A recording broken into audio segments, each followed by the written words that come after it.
Partnership for Change.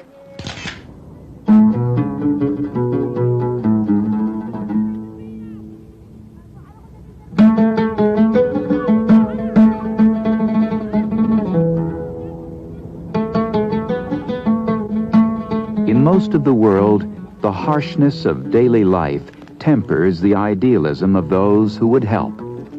It is a world where ancient cycles endure, where life's rhythms are unchanged.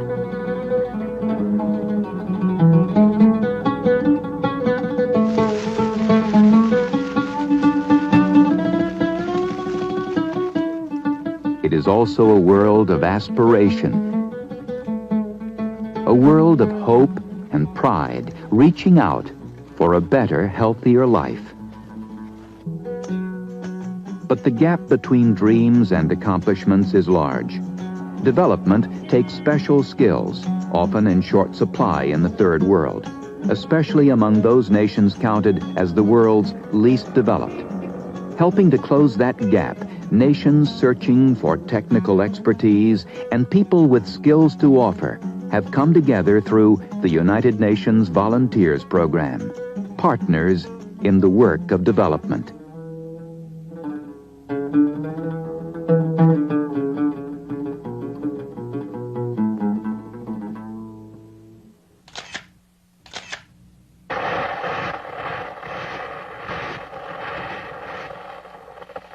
In dry Arabia, a valuable resource. Here, on a landscape where rain scarcely falls, every drop of water is a precious source of life.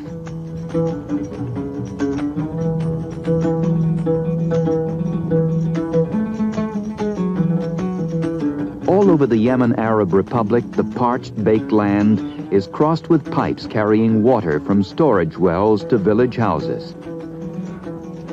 Yet a more common sight is this daily ritual. In many Yemeni villages, stagnant water holes are the only source of available water, a source of life which often carries the risk of disease. For Yemen, this timeless journey of women going to the well is coming to an end. El Said Muwafi knows the water problem firsthand. He comes from another rain-scarce country where a growing population is making new demands on an old resource.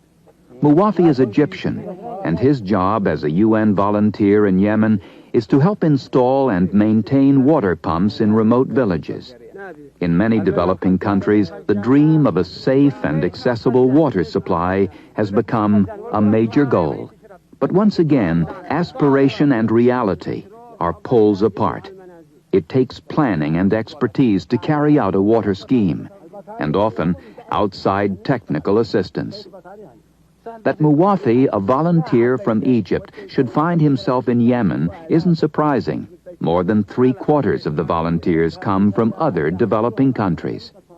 This often makes for a special relationship between volunteers and host countries, since people like Muwafi bring to their assignments a wealth of development experience within their respective fields. Their eventual return home will bring new perspectives to their work in their own countries. This cross-fertilization of people and ideas is an important element of the UN Volunteers Program. Villages throughout Yemen are beginning to see the flow of fresh water, no small accomplishment in this arid land. But lack of water is just one of many problems that plague this nation. In Roman times, it was known as Arabia Felix, or Happy Arabia, because its location made it the marketplace for spices, silks, and frankincense. Now, like other least developed countries, Yemen suffers because it lacks natural resources. Its biggest export is labor. Many working-age men live in neighboring oil-rich countries. Much of the land lies fallow, too rugged to farm for a profit. The rainfall erratic, manpower scarce. It is a nation where literacy is low, and there is a shortage of skilled people in all sectors of the economy. To help fill this gap, the United Nations Volunteers supplies Yemen with one of UNV's largest contingents, among them agronomists, weather forecasters, nurses, mechanics, and these surveyors working with their Yemeni counterparts.